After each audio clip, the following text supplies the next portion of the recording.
अस्सलाम वालेकुम नाजरीन, उर्दू पॉइंट के साथ मैं हूं आपका मेज़बान उसामा इरशाद। नाज़रीन, आज सुबह एक अफसोसनाक वाक़या रूनुमा हुआ हाफिज़ाबाद पिंडी पटियां मोटरवे पर, जिसने पूरे पाकिस्तान को सोगवार कर दिया। उस गाड़ी के अंदर तकरीबन 40 सवारियां सवार थी और कई जो हैं अल्लाह को प्यारी हो गई हैं, लुक़मा अजल बन गई हैं, जलकर उनका कुछ नहीं बचा, हत्ता कि उनको पहचाना भी नहीं जा सकता। इस कदर वहां पर उस गाड़ी के अंदर आग लगी थी। हम उस मौका पर मौजूद हैं। आप मेरे पीछे उस तरफ अगर गाड़ियां देख सकते हैं तो वो अभी इमदादी जो काम है वो शुरू हो चुके हुए हैं। हमें उस तरफ जाने से मना किया जा रहा है क्योंकि मोटरवे है और मोटरवे पर सड़क की रवानी को, ट्रैफिक की रवानी को मुतासर नहीं करना चाहिए। तो हमारे साथ एक भाई मौजूद हैं, जिन्होंने सारा वाकया अपनी आंखों से देखा और सवारियों को बचाने की कोशिश की। इनसे जानते हैं कि ये उस वक्त क्या कर रहे थे, यहाँ पर कहाँ से आए, इनको इतला कैसे हुई, इन्हीं से जानने हैं। अच्छा सर, आपने ये सारा वाकया अपनी आंखों से देखा है, क्या वक्त था? ये अजाना का टाइम है तकरीबन।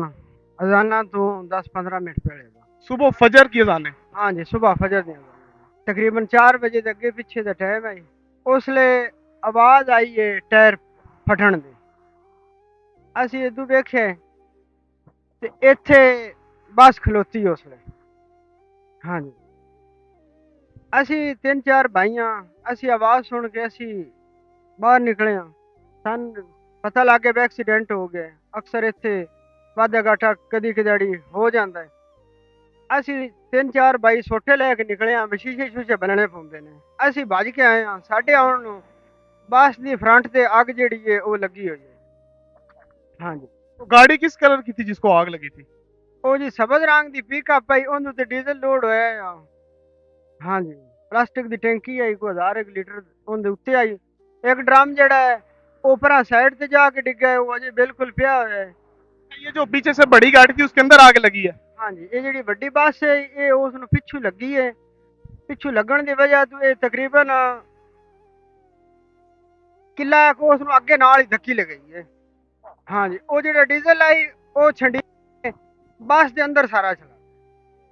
ਹਾਂਜੀ, ਅੱਗੂ ਜਿਸਲੇ ਅੱਗ ਲੱਗੀ ਹੈ ਉਹ ਮਿੰਟਾਂ ਸਕਿੰਟਾਂ 'ਚ ਅੱਗ ਸਾਰੀ ਗੱਡੀ ਦੇ ਵਿੱਚ ਫੈਲ ਗਈ ਹੈ। ਅਸੀਂ ਬਾਜ ਕੇ ਸ਼ੀਸ਼ੇ ਬੰਨੇ ਨੇ, ਜਿਹੜੀਆਂ ਵਿੱਚੋਂ ਸਾਡੇ ਤੋਂ ਸਵਾਰੀਆਂ ਨਿਕਲਦੀਆਂ ਨੇ ਅਸੀਂ ਉਹ ਕੱਢੀਆਂ ਨੇ। ਬਾਕੀ ਅੱਗ ਜਿਹੜੀ ਹੈ ਉਸ ਆਪਣੀ ਉਹ ਲਪੇਟ 'ਚ ਲੈ ਗਈਆਂ ਲਈਆਂ ਨੇ।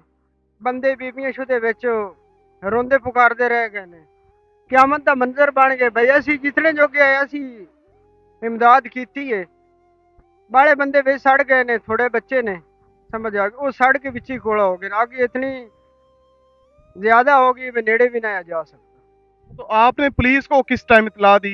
आपको 112 को इतला दी?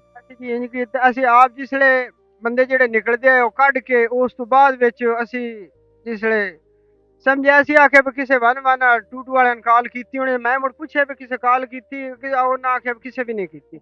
ਉਸਲੇ ਮੋੜਾ ਸਾ ਕਾਲ ਕੀਤੀ ਹੈ 112 ਵਾਲਿਆਂ ਨੂੰ, 15 ਤੇ ਕਾਲ ਕੀਤੀ ਹੈ।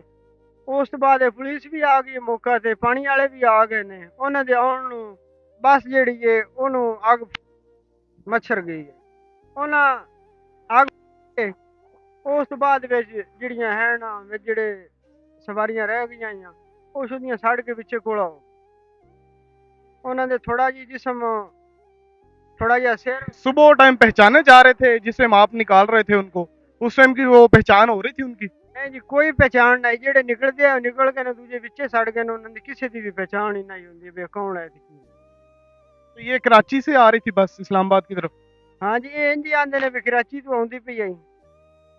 हाँ जी, ये इस जगह पर पहले भी कोई वाकयात आप बता रहे हैं कि होते रहते हैं अक्सर?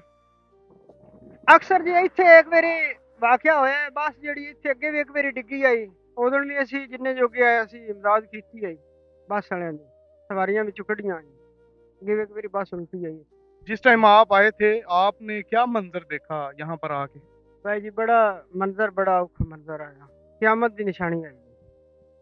हाँ जी, आप पहले बता रहे थे कि पहले से आवाजें आ रही थी कि बचाओ बचाओ, तो कितनी देर ये सिलसिला चलता रहा?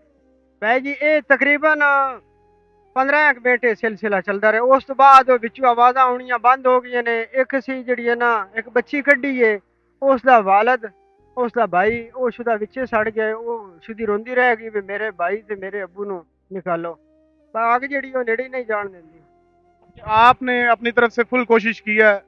फुल कोशिश की है। एक बंदा असी बचाया, वो 6 सवारियां आई हैं, एक बंदा बचा है, 5 पिछे सड़ गई ने। में से एक बंदा, मतलब कि एक ही करके 6 अफराद थे? वो लगते लेंदे आए, समझा को ना कि असि 6 इकट्ठे हैं, एक बचे हैं। जी नाज़रीन, जैसा कि आपने एनी शाहिद की जुबानी ये सारा वाकया सुना, जिनके मुताबिक बहुत अफसोसनाक और दिल खराश ये वाकया है और सुबह क़यामत खेज यहाँ पर मंजर थे।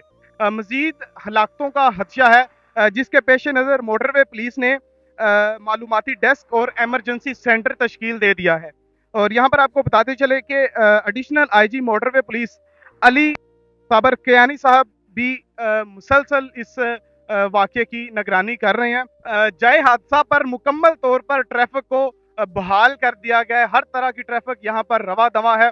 और आपको यहाँ पर एक और मैं बात बताता चलूँ कि आईजी मोटरवे ने मुतलका बीट कमांडर और नाइट शिफ्ट पेट्रोलिंग अफसरान को मुअत्तल कर दिया है। हादसे के जिम्मेदारान के खिलाफ सख्त कार्रवाई की जाएगी, ये कहना है आईजी पंजाब का।